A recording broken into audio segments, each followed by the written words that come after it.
Voilà, ce matin, c'est un sujet assez particulier, mais qui me tient à cœur et sur lequel je prêche de temps à autre quand le Seigneur me met un rappel pour moi-même à ce niveau. Et j'aimerais que ce matin vous preniez la prédication non pas comme juste une parole d'encouragement, mais que ce soit vraiment un message de Dieu pour chacun de nous. Amen. Pour son peuple, ici, et d'une manière plus large. Le titre que l'on pourrait donner, j'en ai eu 36 000, mais le titre que l'on pourrait donner, c'est « Combien de temps vous reste-t-il » Combien de temps vous reste-t-il? Ou alors, s'il vous restait 10 ans à vivre, que faites-vous? Dans la nuit du 29 juin 2019, donc la veille des baptêmes, j'étais en repos, en sommeil, et vers 4h30 du matin, j'étais dans un songe, dans ma voiture, en train d'attendre un feu. Voilà, comme si je circulais tout simplement. J'étais à un feu, en train d'attendre qu'il passe au vert, et devant moi était comme un des ponts parisiens qu'on peut avoir dans la capitale. Et d'un coup, de grandes trompettes, et devant mes yeux comme un souffle, un tourbillon qui arrive, une grande lumière, et mon corps commence à partir comme des milliers d'atomes qui s'en vont, qui s'élèvent. Et mon corps a vécu la sensation, en fait, en même temps que je vivais ce songe. Et cette impression de, partir vers le ciel. C'est la deuxième fois que ça m'arrive. La première fois, c'était à Bordeaux, dans mon sommeil également. Et la première fois, j'étais retenu par des choses qui faisaient que je ne pouvais pas m'élever, alors que j'étais prêt, mais il y avait des choses qui retenaient. Et les deux expériences m'ont amené quand même à réfléchir sur notre devenir, sur notre avenir et sur le retour de Jésus. Alors, on peut se dire que c'est une construction d'images que l'on a tendance à voir, mais en même temps, si ce sont des images qui reviennent pour les uns et pour les autres, c'est que c'est sûrement comme cela que les choses vont se passer. Je parle bien sûr de l'enlèvement et du retour de Jésus. Amen. Vous avez sûrement compris ce rêve. Et de ce rêve, j'ai eu des interrogations parce que quelque temps avant, j'avais commencé à lire un livre que j'ai là avec moi et que je vous conseille de lire, qui s'appelle Le plan de Dieu à travers les âges. Alors, vous voyez, c'est un pavé, et c'est un pavé qui décrit un petit peu vraiment le plan de l'humanité selon les temps et ce qu'on appelle les dispensations. Dispensations, c'est des périodes de temps où on voit les différentes alliances que Dieu a fait avec son peuple et avec le monde. Il y a la période de l'innocence avec Adam et Ève, et puis après il y a d'autres périodes, la période de la chute, la période de la loi, et puis aujourd'hui, en ce moment, nous sommes sous la période de la grâce, avec Jésus-Christ qui est venu sur la croix, ouvrir la porte du ciel et nous permettre, simplement par notre foi, de bénéficier de la grâce de Dieu, d'accéder au ciel. Et nous sommes dans cette période de la grâce. Seulement, nous ne sommes pas sans savoir, en lisant bien la Bible, qu'après la période de la grâce, eh bien, il y a encore d'autres choses. Et que nous ne sommes pas appelés à être seulement dans ce monde, et puis ça s'arrête là. Non, au contraire. Nous accédons à l'éternité. Et notre temps sur terre est comme la gestation d'un enfant qui va arriver au monde. C'est exactement la même chose. Nous sommes sur cette terre, en gestation, en train de se préparer pour un monde à venir que nous ne connaissons pas. Et on peut nous le décrire, nous ne le découvrirons que lorsque nous y serons. Comme le nouveau-né, on peut lui décrire au travers du ventre, tu vas voir, il y a des fleurs, il y a le soleil, on peut lui dire plein de choses. Mais il va falloir qu'il rentre dans ce monde-là pour le voir et comprendre que oui, c'est véritablement cela. Et donc, autant le bébé se prépare à ce nouveau monde en ayant un minimum de croissance, et il faut ces 9 mois pour qu'il puisse être en capacité d'être dans ce nouveau monde. S'il sortait un mois, ce serait pas possible de vivre pour lui. Autant nous, le temps que nous avons sur cette terre va nous servir à nous préparer pour être prêts à rentrer dans le nouveau monde que Dieu est en train de nous préparer. Amen? Vous y croyez à cela? Visualisez la chose? C'est vraiment quelque chose d'extraordinaire. Et on a besoin d'être prêt. Parce que tout le monde ne sera pas prêt. Tout le monde ne se sera pas préparé. Je vous invite à lire le psaume 90, où nous avons quelques leçons de la part du grand Moïse. Psaume 90. Et nous allons voir justement reconsidérer notre vie selon la Bible, aux yeux de Dieu, et notre avenir. Psaume 90, verset 1er. C'est une prière de Moïse, homme de Dieu. Seigneur, tu as été pour nous, donc pour le peuple hébreu, un refuge de génération en génération. Avant que les montagnes soient nées et que tu aies créé la terre et le monde, d'éternité en éternité, tu es Dieu. Tu fais rentrer les hommes dans la poussière et tu dis, Fils de l'homme, retournez. Car 1000 ans sont à tes yeux comme le jour d'hier, quand il n'est plus, et comme une veille de la nuit. Tu les emportes, semblables à un songe, qui le matin passe comme l'herbe, elle fleurit le matin et elle passe, on la coupe le soir et elle sèche. Nous sommes consumés par ta colère et ta fureur nous épouvante. Tu mets devant toi nos iniquités et à la lumière de ta face nos fautes cachées. Tous nos jours disparaissent par ton courroux. Nous voyons nos années s'évanouir comme un son. Les jours de nos années s'élèvent à 70 ans, et pour les plus robustes à 80 ans.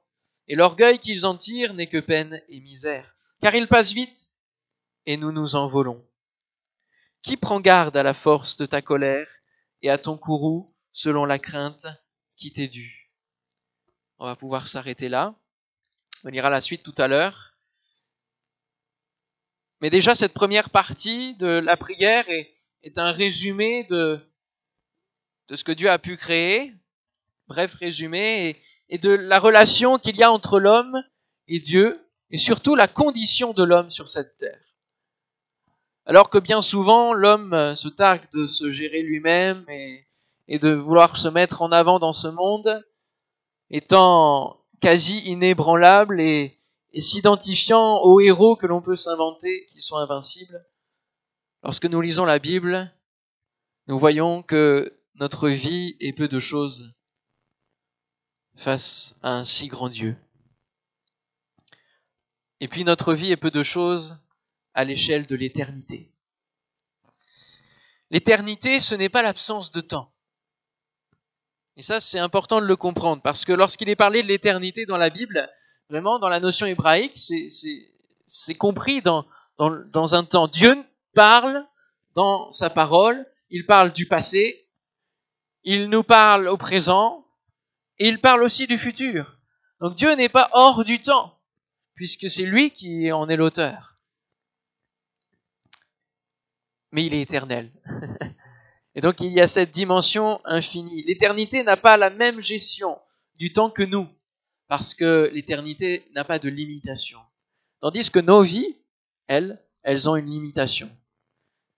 Elles ont une limitation, et on l'a lu, certains vont jusqu'à 70, 80, c'est une moyenne générale. Il y en a d'autres qui vont un peu plus loin. Mais il y a une limitation, il y a une fin. Il y a une fin. Alors il y a quelques images qui sont employées ici pour comparer l'homme. L'homme, premièrement, au verset 3, il est dit que c'est comme la poussière.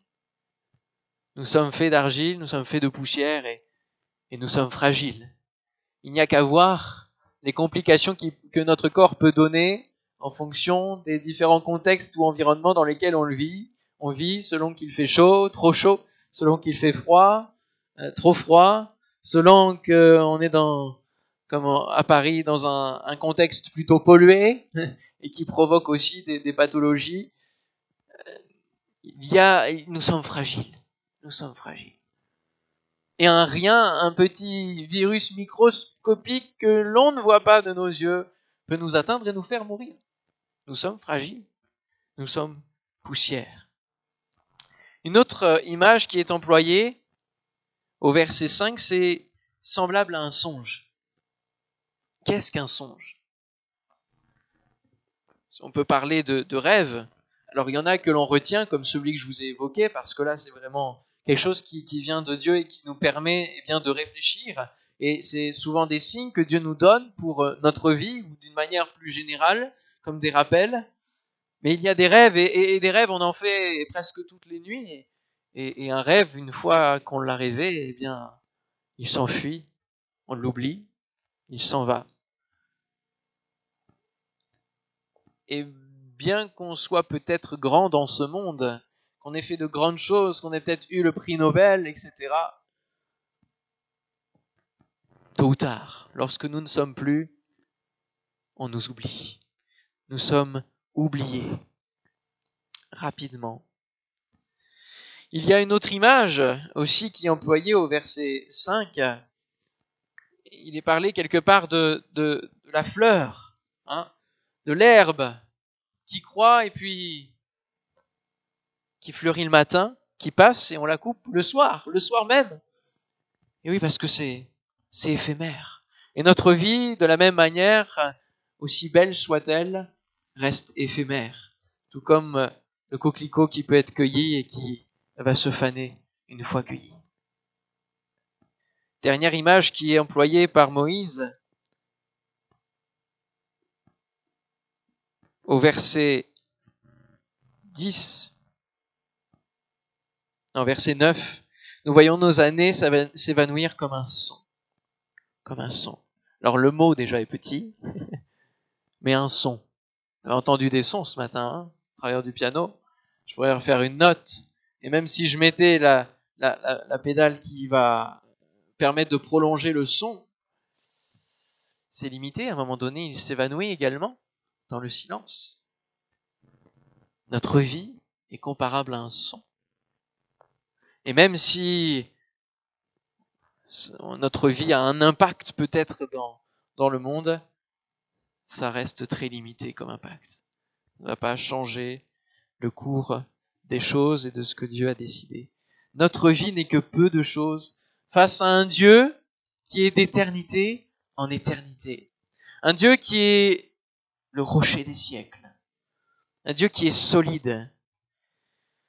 Un Dieu qui s'appelle l'Éternel, parce que c'est son nom, c'est l'Éternel. Un Dieu qui est un solide rempart, qui ne chancelle pas face à tous les mouvements que ce monde peut créer. Amen. Alors ce matin, Dieu veut nous amener à reconsidérer nos vies. Et alors que peut-être nous imaginons peut-être grand, peut-être souhaitant donner un impact fort, être brillant, n'oublions jamais, même si c'est une bonne ambition que de vouloir impacter le monde, n'oublions jamais que nous sommes de passage, que nous sommes poussière. Alors, n'en restons pas là, n'en restons pas sur ce constat. Moïse ne s'arrête pas là, c'est avant tout une prière qu'il adresse à Dieu. Et à partir du verset 12 qu'on va lire, il va y avoir plusieurs demandes de la part de Moïse à Dieu. Psaume 90, verset 12. Enseigne-nous à bien compter nos jours, afin que nous appliquions notre cœur à la sagesse. C'est, je pense, le verset le plus connu de ce chapitre. Reviens, Éternel, jusque à quand? Aie pitié de tes serviteurs. Rassasie-nous chaque matin de ta bonté, et nous serons toute notre vie dans la joie et l'allégresse. Réjouis-nous autant de jours que tu nous as humiliés, autant d'années que nous avons vu le malheur. Que ton œuvre se manifeste à tes serviteurs et ta gloire sur leurs enfants. Que la grâce de l'Éternel notre Dieu soit sur nous. Affermis l'ouvrage de nos mains. Oui, affermis l'ouvrage de nos mains. Amen. Amen.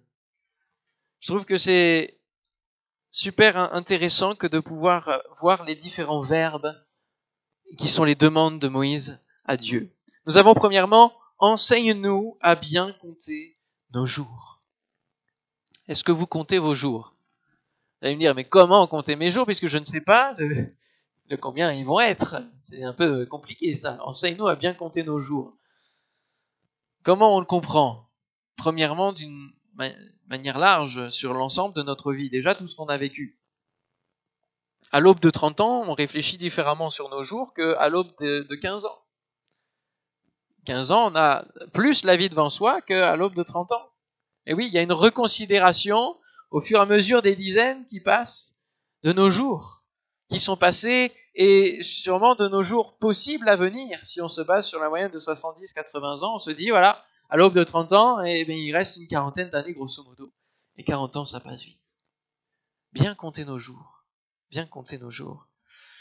Ça me rappelle une autre prière que les disciples ont fait à Jésus en disant, enseigne-nous à prier.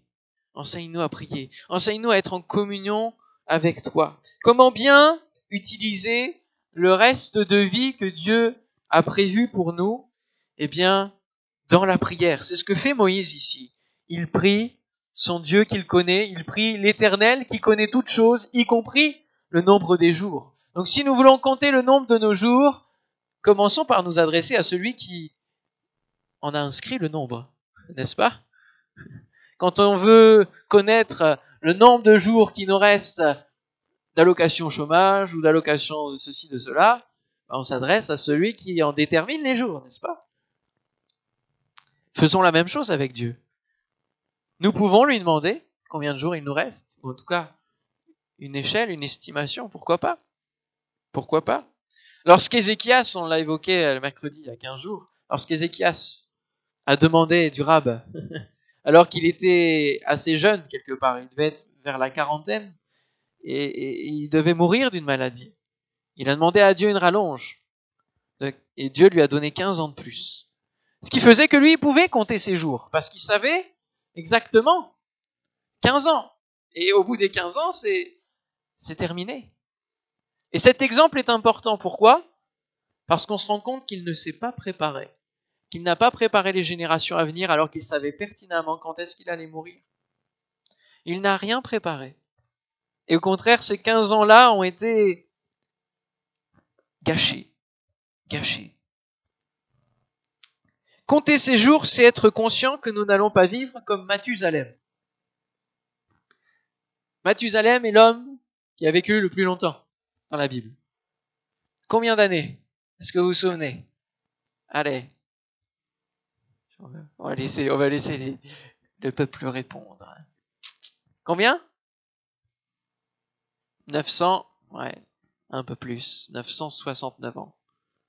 Pasteur Abraham avait la bonne réponse. 969 ans.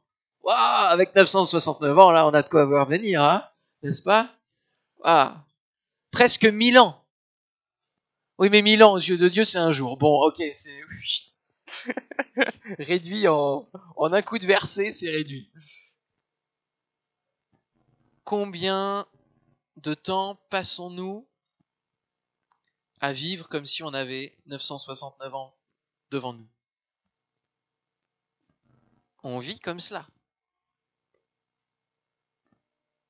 Et le sujet que j'aborde ce matin, c'est celui d'une mort à venir ou du retour de Jésus. Et ça nous est pénible de réfléchir à ça, n'est-ce pas? Tout comme le sujet de la mort ou de l'euthanasie est encore un vif débat, encore à l'heure actuelle, dans notre monde. C'est difficile de se pencher sur notre avenir quand il s'agit de parler de la fin. Mais nous n'allons pas vivre 969 ans, il faut qu'on en soit conscient. Et quand on prend conscience de cela, alors on fait cette prière. Seigneur, enseigne-moi à bien compter mes jours pour que vraiment chaque jour soit bien utilisé, soit profitable pour toi, soit mis à profit pour ton royaume. Et c'est là que nous disons, Seigneur, fais entrer mon cœur dans la sagesse divine, dans ta sagesse. Et Jésus dira que votre cœur ne se trouble point. Combien de jours notre cœur est troublé, est inquiet sur l'avenir justement, mais rien que sur le lendemain, on s'inquiète. Jésus nous dit que votre cœur ne se trouble point. Croyez en Dieu, croyez en moi. C'est là la source de la confiance Et c'est là le début de la sagesse, c'est de placer sa confiance en Dieu, c'est de craindre Dieu, c'est de se mettre sous son aile et d'être rassuré par lui pour toute chose, y compris notre fin et l'éternité. La deuxième demande de Moïse, c'est reviens. Reviens, Éternel. Moïse, quand il écrit ce texte, ou qu'il le formule, il est surtout à la fin de sa vie plus qu'au début. C'est pour ça que c'est important pour nous de revoir cette prière-là, c'est qu'il est à la fin. On sent bien là que les 40 ans de désert personnel plus du peuple, il les a vécus. Il les a vécus, on le voit bien, de génération, tu nous as suivis, etc. Mais Seigneur, jusqu'à quand on va tourner dans le désert? Jusqu'à quand on va être encore soumis à ces difficultés et ne pas rentrer dans le pays promis? Et on peut se poser la question, Seigneur, jusqu'à quand tu vas tarder à revenir, hein? Parce que de génération en génération, on entend que Jésus revient, et en attendant, le monde se moque bien. Parce qu'ils disent, oui, voilà, en même temps, là, votre Jésus, on sait vraiment pas quand il va revenir. Et je pense que de génération en génération, il est dit que l'amour va se refroidir, il dit qu'il y a une nuit qui s'avance, dans laquelle on ne peut plus travailler. Et c'est là qu'il est important de raviver cette demande à Dieu. Et l'Esprit et l'Épouse disent, viens. Viens, Seigneur Jésus. Reviens bientôt. Reviens. Jusqu'à quand tarderas-tu? Seigneur, accomplis ta parole. Reviens nous chercher. Parce que les conditions dans ce monde, conditions de vie dans ce monde, ne sont pas du tout les mêmes que celles de l'éternité. Et on a hâte d'être dans un véritable repos. Véritable repos. Seigneur, on a besoin. Reviens, ô Éternel. Mais pour pouvoir faire cette prière, il faut qu'on soit conscient de nos jours. Et il faut qu'on soit conscient que notre objectif, c'est l'éternité. Notre objectif, c'est pas seulement les projets terrestres. Et ça demande un détachement par rapport aux choses terrestres. Et la première fois que j'ai fait le songe à Bordeaux, je pense que j'étais retenu par des choses qui me tenaient encore attaché à ce monde et avec lesquelles je devais me détacher. Et c'est important que vous puissiez faire cette analyse chacun pour votre part et que nous ayons pour seul objectif à chaque matin où nous nous levons de dire Seigneur, merci pour ce jour que tu m'as donné, mais je n'oublie pas le cap de l'éternité. Troisième demande, rassasie-nous chaque matin de ta bonté. Et justement, on continue sur cette thématique du matin, de devoir demander à Dieu de nous rassasier. C'est-à-dire que tant qu'on est sur la terre, on va pas attendre passivement, on va pas attendre dans l'oisiveté, on va pas perdre notre temps, parce qu'il n'y a plus de temps à perdre, mais on va dire Seigneur, communique-moi tes pensées pour la journée.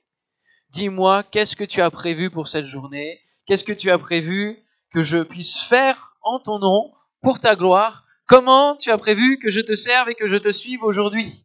On a chanté Jésus, je te suivrai. C'est bon pour chaque jour. C'est pas bon seulement que pour le dimanche. Rassasie-nous chaque matin de ta bonté. Ça, c'est la connexion avec notre Dieu. Seigneur, je veux me nourrir des choses du royaume des cieux et laisser les affaires de la terre en second temps. Ça ne veut pas dire qu'on ne doit plus s'occuper des affaires de la terre, mais c'est premièrement le ciel. Seigneur, qu'est-ce que tu veux toi en priorité pour la journée?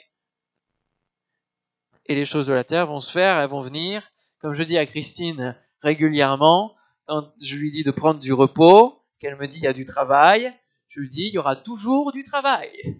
Ça ne cessera de venir. Donc à un moment donné, si on n'arrête pas, si on se pose pas, et dans notre vie chrétienne, si on se pose pas avec Dieu, on perd du temps et on perd des jours de préparation pour l'éternité.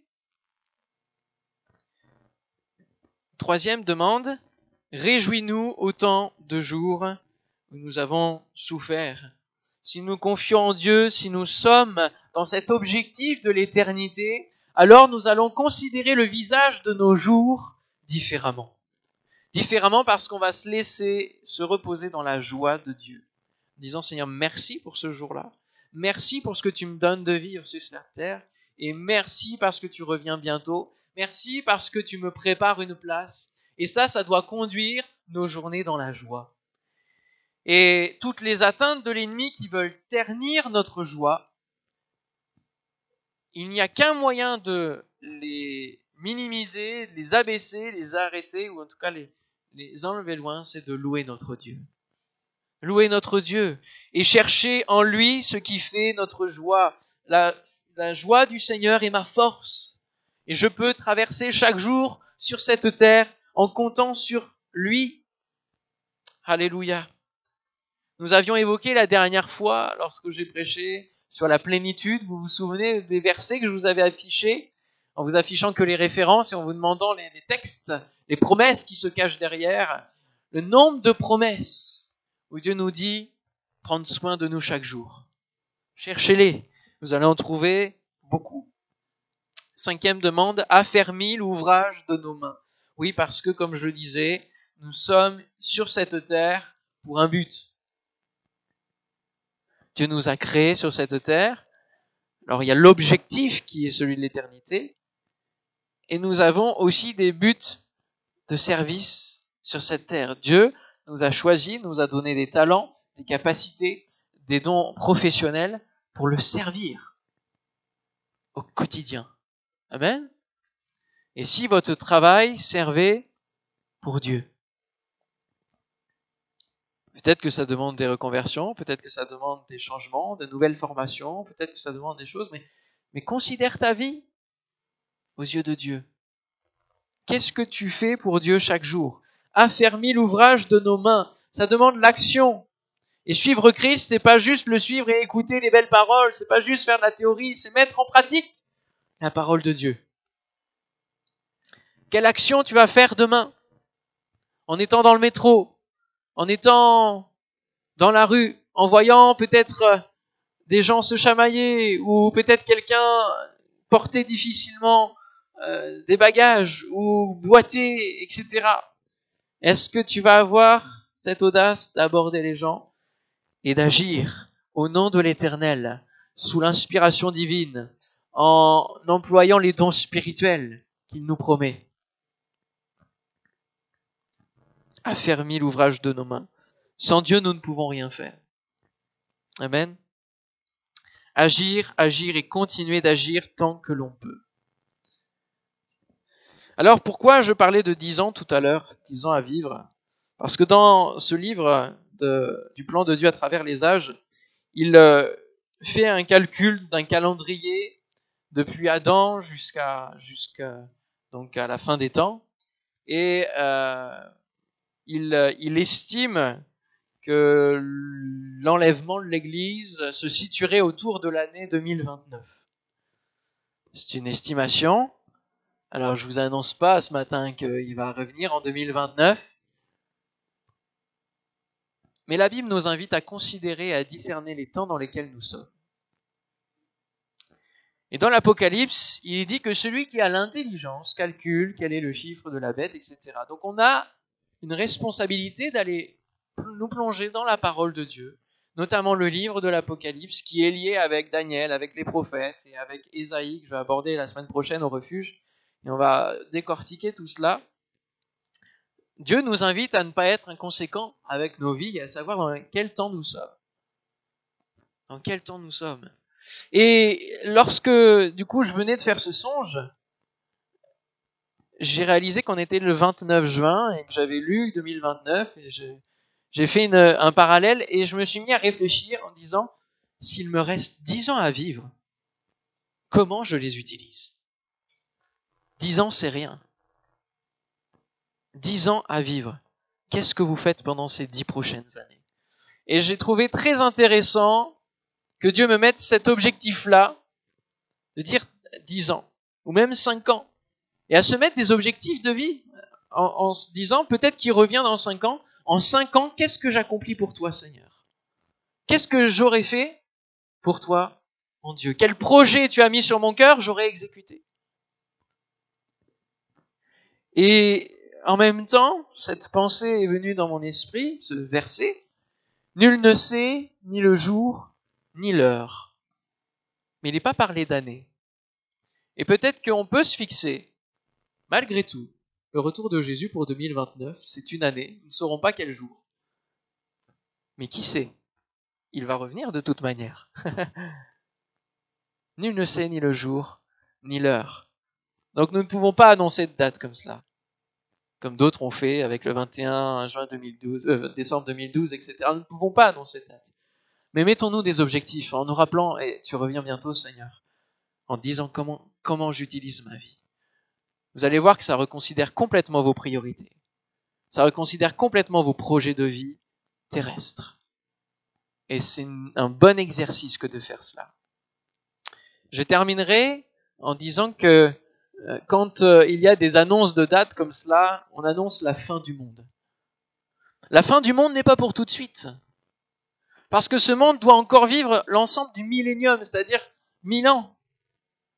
Et nous avons encore des choses à vivre sur cette terre, avec la grâce de Dieu, où Jésus va revenir en règne avec son Église. Et il va nous donner la gestion de choses sur cette terre, dans ce monde, qui doit encore vivre pas mal de choses. Et là encore, ce qui est intéressant et ce que Dieu nous invite à étudier pendant toutes ces vacances, c'est à considérer comment ça va se passer, les choses, les différentes étapes, les sceaux, les trompettes, tout ce qui se passe dans l'Apocalypse.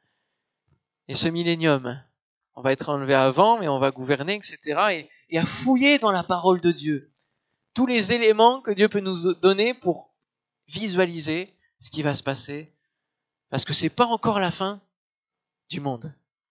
C'est pas encore la fin du monde. Mais c'est la fin des temps. On arrive vraiment vers la fin des temps que Dieu nous indique ces choses-là. Donc si vous voulez le commander, vous pourrez le commander. Je pense qu'on va donner les références à notre sœur Jeannette. Mais c'est un livre vraiment très intéressant qui décortique aussi les choses, qui peut être un bon accompagnement justement à l'étude de la Bible. C'est pas ça qui doit faire la référence, c'est ça. C'est la Bible la référence. On est OK là-dessus. Mais on peut avoir des commentaires, des éclairages, d'interprétation, parce que l'Apocalypse s'interprète de diverses manières, tellement elle est symbolique. Mais en tout cas, il y a des consensus d'interprètes qui nous aident quand même à comprendre mieux ce qui nous attend. Je pense que ça nous intéresse de savoir ce qui nous attend, non? Ouais. Donc étudions ces choses-là. On se retrouvera en août. Peut-être ce sera une suite, je ne sais pas. Dieu va nous guider dans ces choses-là. Mais mettez-vous cet objectif pendant les vacances de se dire, pendant mes vacances, comment je vais utiliser mes vacances? Chaque jour de mes vacances. Est-ce que ça va être juste un repos oisif ou est-ce que je vais quand même en profiter pour parler et dire Jésus revient bientôt à ceux qui ne savent pas qu'il revient bientôt? Ça fait combien d'années? J'ai 29, ça fait 28 ans que je vais au refuge. Alors bien sûr, à mes 1 an, je pouvais pas faire grand-chose. Mais ça fait plusieurs années que je vais au refuge et que depuis je prêche. Mais pour moi, c'est pas suffisant parce que lorsque je me promène dans les villages où il y a plein de touristes, je me dis, il faut atteindre toutes ces personnes-là. Il faut leur parler, il faut leur faire comprendre que c'est imminent, qu'il y a urgence en fait à connaître Dieu et à se préparer pour l'éternité. Et alors cette année, avec la grâce de Dieu, là, on pourra faire toute une après-midi, on fera de l'évangélisation, il y a quelques jeunes qui seront avec nous. Mais profitons de nos vacances pour semer la parole de Dieu. De toute manière. Je pense que c'est peut-être cela qu'on verra en début août. C'est de quelle manière, comment Dieu peut nous inspirer pour parler de sa part.